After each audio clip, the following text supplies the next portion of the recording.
Hello, and welcome to the Let That Shift Go podcast, where we talk about the shift into self-awareness. I'm Noel. And I'm Lena. And we're going to talk about this self-awareness thing that we're doing.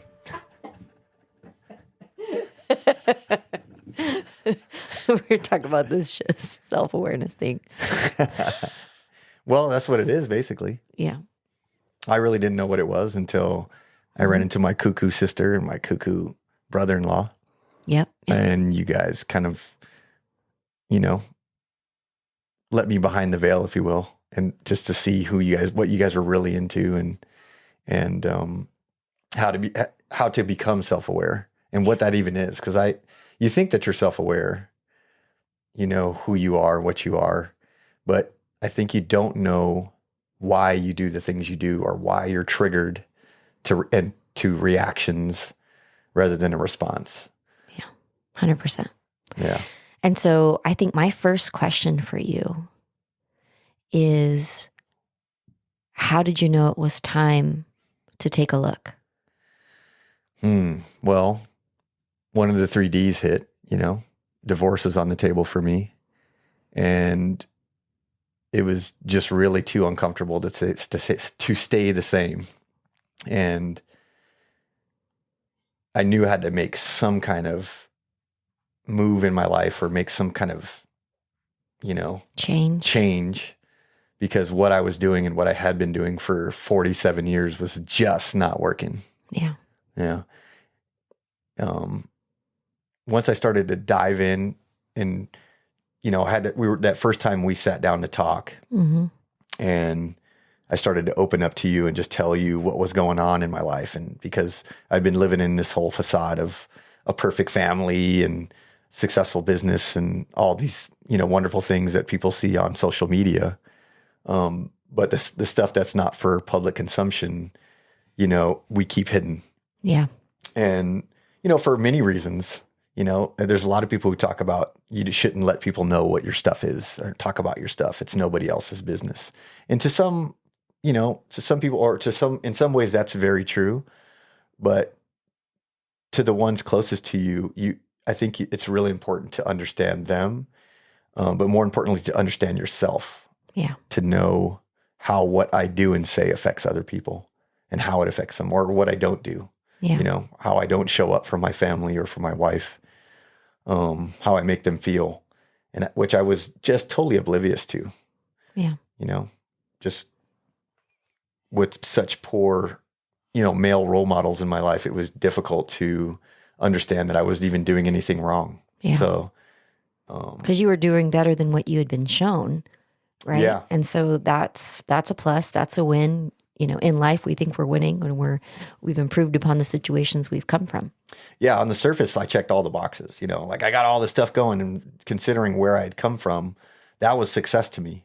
And at a certain point, I realized that I kind of got complacent with just even my motivation to continue to expand and grow. And I stopped taking chances, with my business and real estate and all these different things. I just kind of got into that, like, well, this is comfortable and I need to be safe for my kids and my family. And just, I wanted nothing more than just to, have my kids go to the same elementary school and junior high, middle school, high school kind of thing, so that they just had consistency, which is everything I didn't have. And I think that's most of what my drive has been, is just trying to give my kids everything I didn't have. Yeah, absolutely. But in there, I kind of self-justified a lot of my actions. So when it was, when it was brought to my attention, that doesn't really sound right, because there was plenty of times that people spoke up and said, hey, you're doing this, or you're making me feel this way. And I was just like, toughen up, buttercup. Compared to what I grew up with, your life is Sesame Street, Right. So what do you got to complain about? You got everything you need, everything you want. You have every opportunity that I didn't have. So why are you complaining?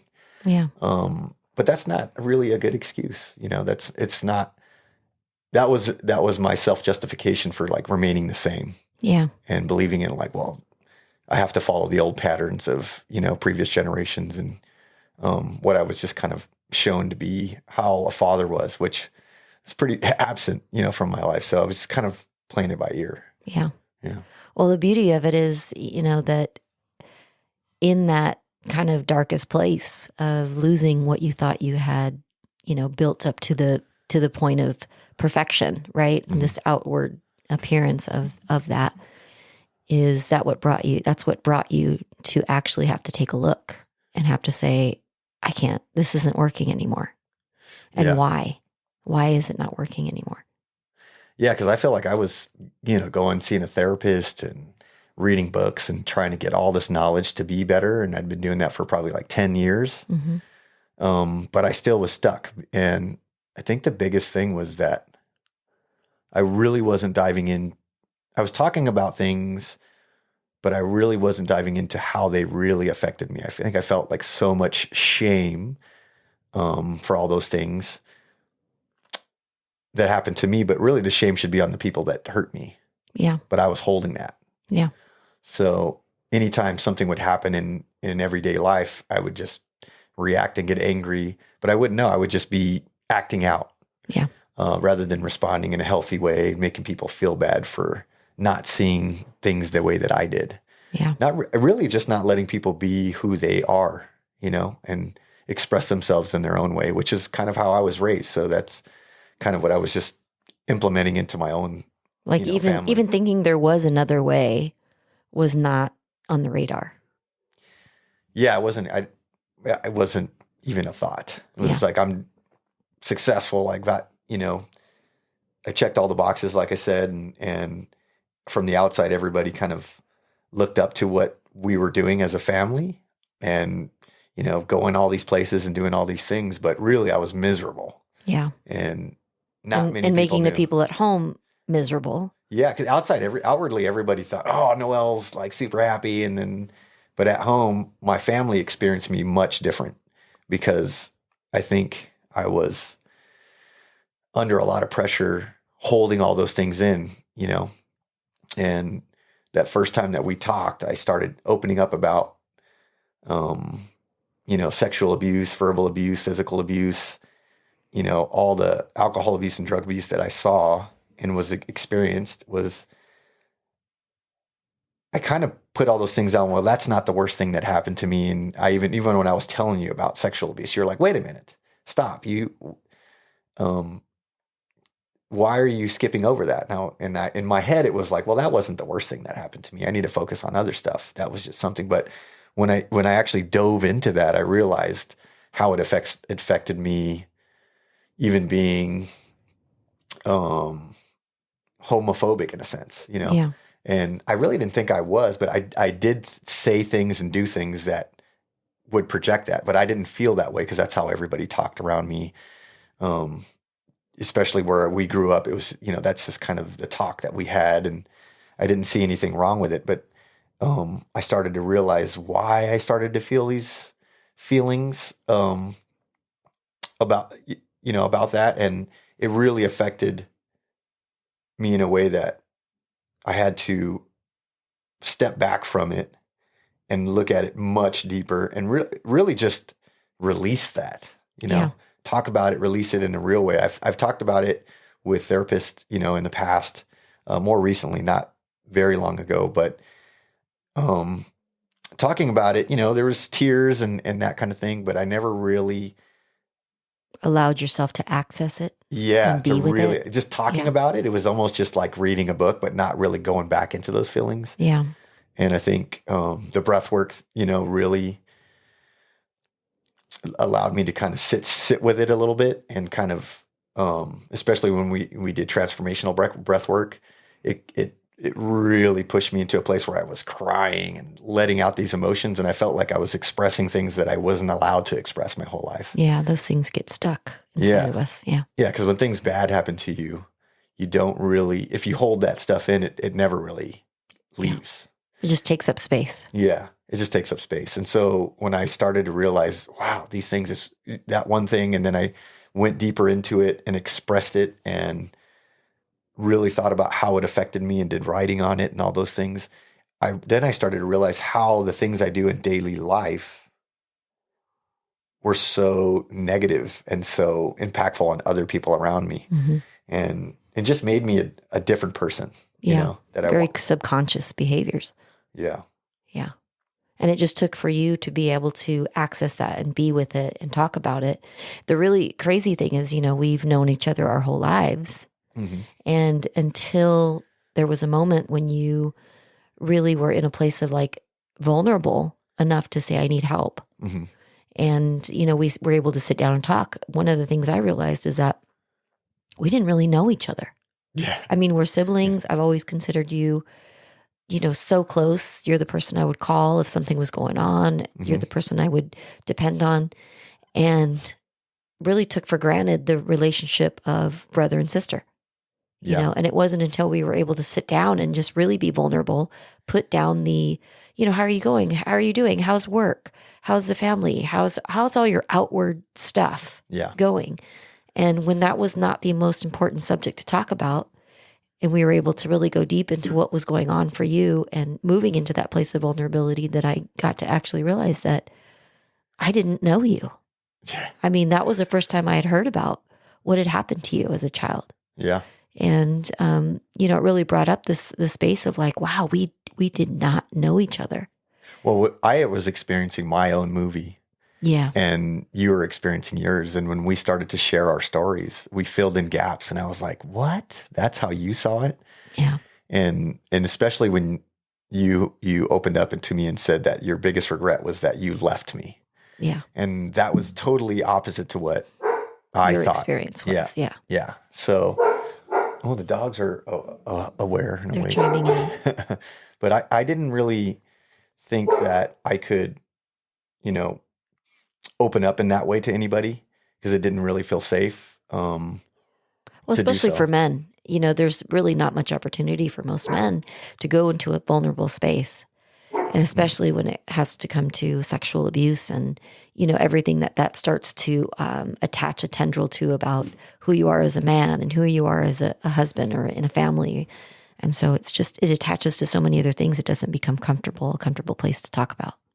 Yeah, I didn't have many opportunities to talk with other men in my life, especially about those types of things. Because, when you talk about, traumas or you're talking about these real deep hurts, it's really difficult to, open up to another man because it's been portrayed to me growing up as a sign of weakness to open up and show vulnerability and ask for help. And I've always been the person that's like, I can get past anything. I could do it on my own, being out of the house and living basically on my own since I was 15. Yeah. I had to really just make a lot of adult decisions and do all those things. So there was no time to really grieve or deal with the trauma. It was just kind of like, what's going to happen next and how do I get through it? Yeah. And then when I finally got to the point where it was like, I need to deal with this stuff because it's just affecting me so much. Yeah. And it's harder even still when you're the person that everyone goes to when things are hard. Yeah. So it doesn't really leave you the space to be the person that needs someone to go to when things are hard. Yeah, because I felt like I was, it wasn't something that I kind of put out there, but I feel like I have had, many conversations with friends and family and opening up to me and being kind of the soundboard for other people. Mm-hmm. But it really wasn't reciprocated, and not for any reason that they didn't offer, but really because I didn't feel safe, even though they were opening up to me. You would think there would be like an energy exchange of like, hey, I'm letting you know this deep information. Why don't you tell me that? But I was really more in the mode of like, how can I fix this? Because that's what I do for work. It's like, that's your role. Process. That's been my your role. role in the family. That's been your role probably with many of your friends is I'm the person who fixes it. And it doesn't really leave you in a place of being the one that needs help. Yeah. It almost becomes very isolating. Yeah. When it got really difficult, I had to fall back. Yeah. And you had to let that armor down. I remember very specifically calling you and like, I don't know what to do. I need your help, and you're like, come over, and then when we talked about and we started opening up, we really did. I realized I knew so little about the real you. And even as far, not only just our childhood, but even more recently, all the things I knew, all the things externally, like, on the surface of what was going on and with your family and your troubles and also the joys of life. But there's so many things in between that we never really talk about and touch on Yeah. that really affect who we are as people. And I think it was that day was a major shift for me to step into self-awareness, which I always talk, when people talk, oh, self-aware, awoke, and it seems Very woo woo. yeah, very woo-woo, or, just like flash, it's, whatever. And I didn't really buy into that. And once I started to, really figure out what that really meant for me, it was like, just first of all, just finding out not only who you are, but really who I am, and what hurts me and what makes me feel good, and just finding out how to love myself. Yeah. you know Like what things were in the way of you not being able to feel that love for yourself. Oh yeah, there's tons of things that get in the way of that, and tons of things that I put in the way on purpose to distract me from having to deal with those things. Yeah. We were living the life of like keeping so busy that we never sat still enough to actually talk about the real things in our lives and in our marriage, and what her needs were specifically, or what my needs were specifically, or the kids. They're a very important part of that, because they get all the shrapnel of anything that mom and dad are doing. Everything, they're seeing all that, just like we did as kids, watch our parents. Yeah. And the dysfunction that it was. We're much more in the habit of doing Mm-hmm. than of being. Mm-hmm. And honestly, how do you even know how to do that if it's not, there's no examples really given, Yeah. And, we did that thing in Sedona, the FFS, where we went out and sat for 2 hours by ourselves or something like that. I don't even remember how long it was, because we had no watches, no phones, anything other than a bottle of water and ourselves, and just out there sitting, trying to think of what, I was just sitting there with no myself. distractions, No distractions. And no reaching outward. mm-hmm. You had to just go in. Yeah. And that was hard, because then it was like, man, It's really noisy in here. yeah, I'm just sitting there like, what? And then all of a sudden feelings start coming, and you're like, what am I feeling? There's nobody here. Nobody's What are doing these anything. things called feelings? Yeah. And you really get a chance to self-reflect and think about all the hard parts, and, which I never really let myself do, because I keep so busy with everything. It's just fast paced, boom, boom, boom. I'm going on to the next thing, on to the next thing. Is literally, my life is like scripted out 6 months in advance. If you look in our calendar, we got family calendar, I got my work calendar, got all these other things that we're doing, and everything is just so scripted for us, that there's no real time for any, just like at work. If you maximize your day so that you fill every ounce of it, if anything goes wrong, you have no room to adjust. No. And so, and if you don't adjust or deal with those things, those things just pile like a grain of sand. And eventually you've got a sandbag that's just beating yourself over the head with like, oh my God, what is all this stuff? And that was 47 years of stuff for me, and not knowing what peace was. And, I kind of liken it to when my oldest son, went to my wife's work, and we were just testing, or he wanted to she works at an optometrist's office, and he sat on one of these machines that checked your vision, and he was only like 2 years old. So we had no reason to think that he didn't have good vision. And then we put him in that, and all of a sudden we realized that he had a very significant, prescription. So he needed glasses.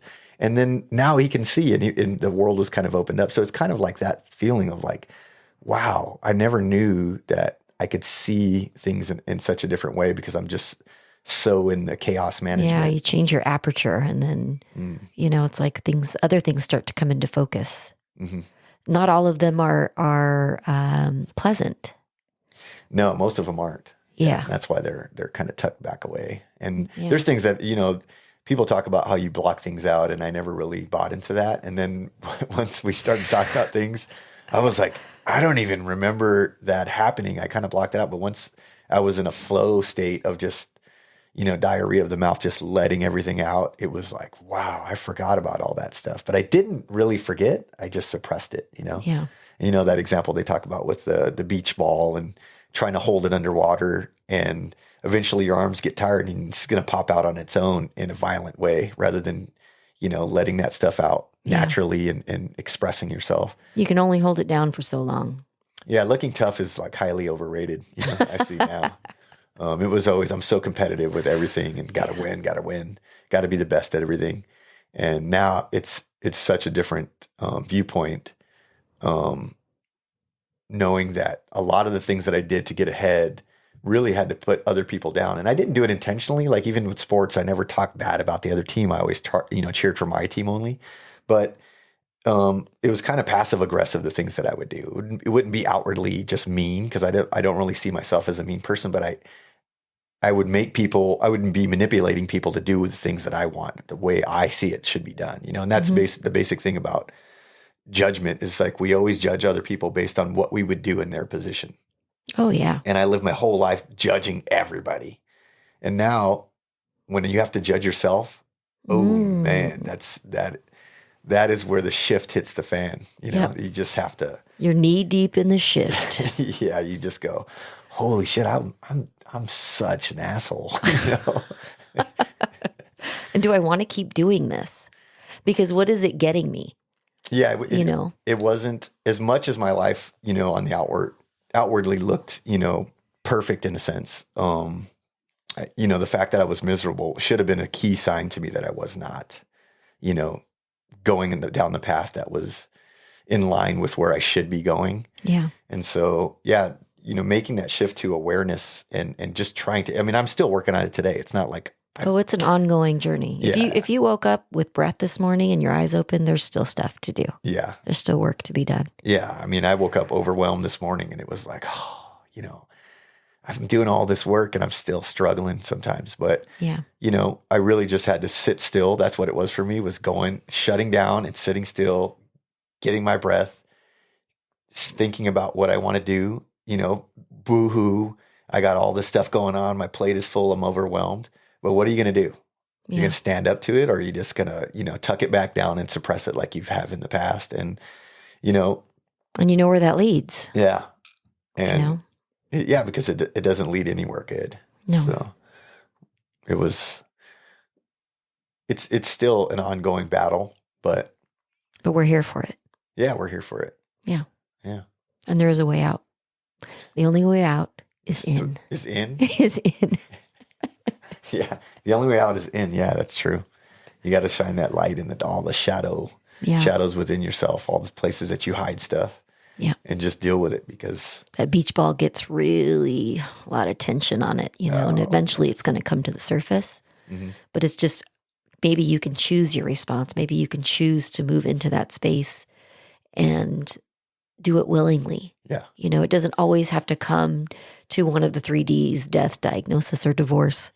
Sometimes we can do that just by choosing to shift, choosing to see what's in front of us, because it usually comes in as a whisper. Yeah. Right? Mm-hmm. We all hear the whispers, and eventually they become a shout. Yeah. Yeah, they were shouting at me at the top of their lungs. I was shouting myself for other people to change for me. But that really wasn't the key. The key was for me to shift and for me to change. Yeah.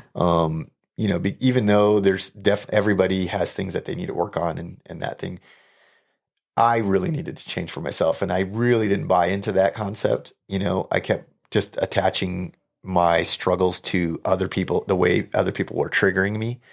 And I really had to just dig deep and just stop focusing on anything other than just myself and how to try to love myself as I wanted to be loved. Like all the ways that people were letting me down, well, just give that to myself. Find ways to do those things for myself and stop relying on other people to give that to me, because it's an unfair burden to give that to other people. Well, this is what I say all the time, every trigger is a treasure, right? There's an opportunity when you're triggered, you get to see where you're not free. Mm.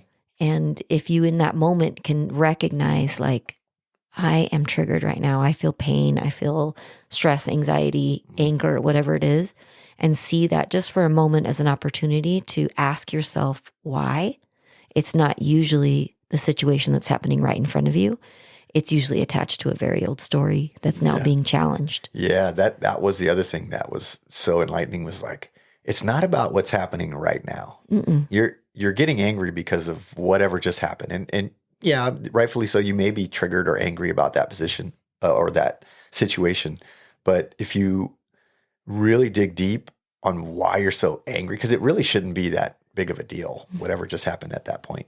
But you've got an emotional attachment to something deep that triggers you to make you feel abandonment. You really have to find what word actually attaches to that feeling, and then go, when was the first time I felt that? I think that's what you kind of worked through with me. It's like, when's the first time you felt that? And I was like, Yeah, and that's all you going into the body, right? We could tell the story. We tell the story about what happened and how angry we were, but really, it's really going into the body and feeling the emotion that's there, and being with it, allowing it to be there, and then really asking yourself, when was the first time I felt this? Yeah.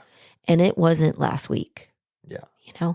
And when we can go into those parts of ourselves and really, integrate them back into who we are, bring them home, nurture that part of yourself that was abandoned, that was sad, that was, feeling like there was no one there. Yeah. And you be there for that part of yourself. Then possibly when the next situation happens, that it's like, there's the trigger again. It's just not as loud in volume, It just doesn't bring you to your knees every time and bring you into a reaction that you don't want. But it takes looking inward to see where those places are, where are those places that hold you that way. Yeah, I think, and also too, it's really unfair to the other person involved in the conflict, because it's almost like an accrued anger that it's a repository of anger. like if it's like road rage, right? Like somebody cuts you off and you just flip the fuck out and you're just angry as shit. Listen, it's such a minimal thing, but whatever you feel disrespected, or this person doesn't respect me, well, that's a reflection of yourself. I had to look at myself like, well, I don't respect myself, and so that self-doubt is in there.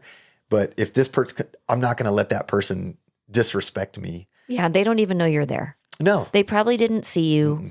They have no idea what's gone on in your life, in your childhood, but that was the trigger to show you. Yeah. And I even hear in thoughts in my head of like, you have no idea, you know what I mean? The anger behind what this is. Like, this person does not want any part of this wrath. And that should be a cue. Like, why am I so angry that this dude just cut me off? Like, it's not even that big of a deal. So yeah, it's being aware and processing those things so that you don't, take that sandbag and hit somebody else over the head with it, because I let it build up. You know what I mean? I took each one of those grains of sand and let them stack and stack and stack. And then whoever was the unlucky individual to be on the receiving end of that, which has happened many times in my life, it's like, man, and afterwards I feel terrible. Yeah. And it didn't get me anywhere. It didn't do anything positive for me. And actually I felt deep regret afterwards on almost every single instance. Yeah. So yeah, I mean, the self-awareness and going deep into those things and finding out how not to allow those things to stack up, and telling yourself those micro truths, and going deep into why we're so hurt, by other things. And so just processing those things that happened to me as a kid really helped me really, let the air out of that beach ball. So when things do happen, because things are going to happen every day, I just don't get as angry as I used to. I'm by no means perfect, but I still get angry. I'm just able to process those things a little better. Yeah. You're more response able. Yeah. Response able, I have a response rather than a reaction. Yeah. Cause I feel like for most of my life, I've just been acting out. Mm-hmm. Somebody does something, it's like, boom, you're getting the sandbag. Yeah. You're getting the sandbag. And so, I probably got a quarter of the sandbag left. I've emptied out most of them, but there's still. It's those micro shifts. Yeah. Every day. Yeah. Those lead to big shifts. Yeah. And we just got to let it go. Let that shift go. You got to drop that big shift. Yeah. All right. Well, thank you, Noel, for answering and allowing me to kind of dig in. Yeah. Yeah, no problem. I really appreciate the opportunity to share with you And it's been a great journey, and I hope that we can share these experiences, many times over with other people, just to maybe somebody else has a similar experience that they can attach to and find some resolution. Yep. Thank you. Well, that's another episode of Let That Shift Go podcast. I'm Noel. I'm Lena. And we just want to thank you for listening, and tune in next time for Let That Shift Go.